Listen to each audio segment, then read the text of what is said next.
আমাদের সকলের জীবনে এমন একটি দিন আসবে যখন আমরা কঠিন বাস্তবতার সম্মুখীন হব।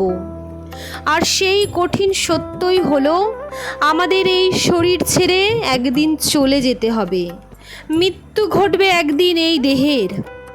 যম মহারাজ এসে কড়া নাড়বে দরজায় ঠক ঠক করে।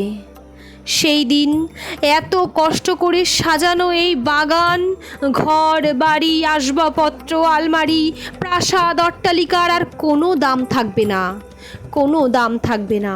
এত দামি দামি পোশাক, এত সুন্দর সুন্দর খাবার, কিছুই সেদিন কোনো কাজেই লাগবে না, কোনো কাজেই লাগবে না। রাজা ফকির সকলকে এই দিন দেখতে হবে একদিন। সব অজান্তেই রেখে চলে যেতে হবে পরপারে। তাহলে কি নিয়ে এত লড়াই? কি নিয়ে আমরা ক্ষমতার বড়াই করি? কি শরীর নিয়ে আমরা এত অহংকার করি? এত আয়োজন কিসের জন্য আমরা করি? যদি বাস্তবটাই না বুঝলাম, এত আয়োজন কিসের জন্য? কেবল মৃত্যুর জন্য আমরা এত আয়োজন করছি।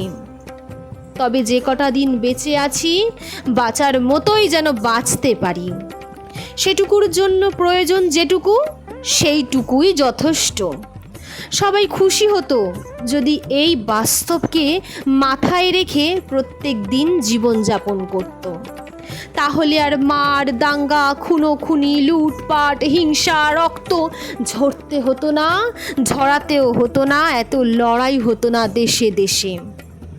আমরা সবাই প্রত্যেকটি দিন পার করছি শুধু মৃত্যুর কাছে যাবার জন্য, মৃত্যুকে ছুঁয়ে দেখবার জন্য, আর পরপারে সারা জীবনের জন্য চলে যাওয়ার। আমাদের শেষ ডেস্টিনেশন হলো মৃত্যু। এটাই আমাদের মাথায় রেখে যদি সর্বকার্য আমরা প্রত্যেক দৈনন্দিন জীবনে করতে পারতাম, তাহলে একটি সুন্দর জীবনযাপন আমরা প্রত্যেকে করতে পারতাম পার। আমরা সবাই ভুলে যাই, দাঁত থাকতে দাঁতের মর্ম বুঝি না। যেদিন চলে যাব আমরা সেই দিন বুঝতে পারি, আহারে এই নিয়ে তো আমি একবারও ভাবিনি, আমরা মৃত্যুর আয়োজনটাই তো করিনি। এত বড় বাস্তব, এত বড় কঠিন সত্য, যা আমি মানিনি, ভাবিনি, ভেবে দেখিওনি কখনো। আর আয়োজন করেছি শুধু বেঁচে থাকার, ভালো থাকার, বাঁচার, সর্বরকম আয়োজন করেছি।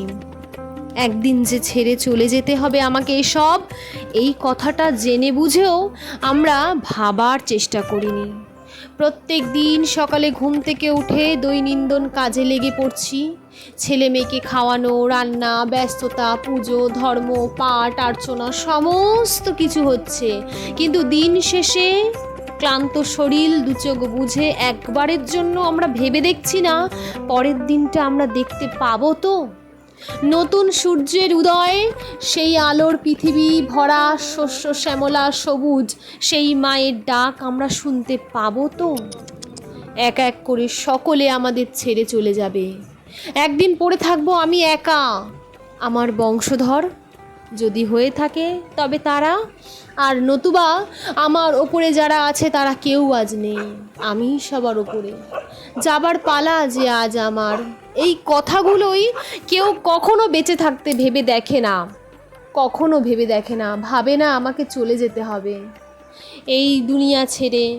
এই সুন্দর মুহূর্ত, সমস্ত কিছু সুন্দরভাবে যাতে কাটে, এই কথাগুলো যদি কেউ ভাবে একটা বারের জন্য, তাহলে সে কখনো অন্যায় কাজ করতে পারবে না, কখনো সে নিজের মানুষদের সাথে বেইমানি করতে পারবে না, দুর্ব্যবহার করতে পারবে না কারোর সাথে, কারণ তার প্রত্যেক মুহূর্তে মাথায় কড়া নাড়বে আমাকে চলে যেতে হবে একদিন। আমি অতিথি মাত্র, আমি এই পৃথিবীর অতিথি মাত্র।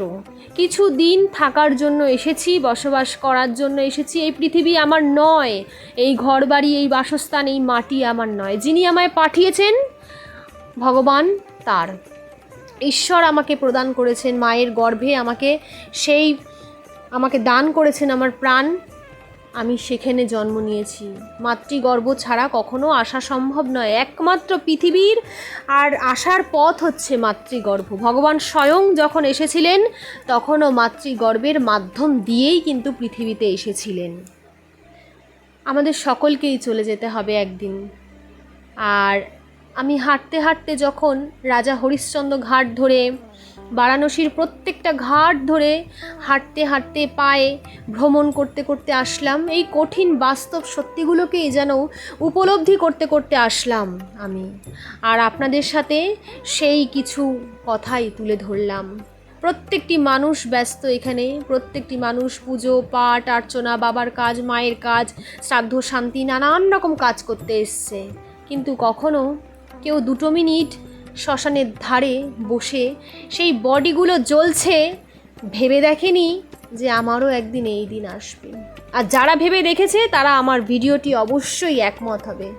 আর আপনারা সকলে একবার শ্মশানে গিয়ে 2 মিনিট বসে দেখবেন, আপনারা বুঝতে পারবেন আপনারা পৃথিবীতে কেন এসেছেন, কি কাজ আপনাদের। সুন্দরভাবে আপনারা নিজেদের জীবনকে চালনা করতে পারবেন। কোনো অন্যায় কাজ আপনাদের দ্বারা কখনোই সম্ভব হবে না। একবার ভাবুন তো, এত সুন্দর পৃথিবী পেয়েছি, আর কি চাই?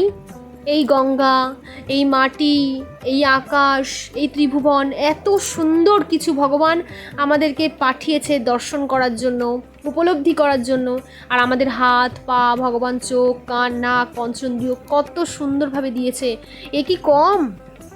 আমরা তাতেও সন্তুষ্ট না। ভালো জামা চাই, ভালো ঘর চাই, ভালো বাড়ি চাই। আহারে কি বোকা আমরা কি বোকা! আমরা যা আমাদের নয় তা পেতে পেতেই আমরা ভাবতে ভাবতেই বা অর্জন করতে করতেই আমাদের জীবনের হাফ সময় আমরা পার করে দিই। কিন্তু আসল মাটির সৌন্দর্য, আমাদের আসল যে ত্রিভুবনের সৌন্দর্য আর ভগবান মহাদেবের যে কৃপা আমরা পাওয়ার জন্য এসেছি, আমরা সেটাই ভুলে যাই। আমরা বাদবাকি সব কিছু মনে রাখি, যার জন্য আমাদের বারে বারে ফিরে আসতে হয়। যাই হোক, ভিডিওটি ভালো লাগলে অবশ্যই লাইক কমেন্ট শেয়ার করতে ভুলবেন না। জয় বিশ্বনাথ ধামের জয়, জয় বারাণসীর ধামের জয়।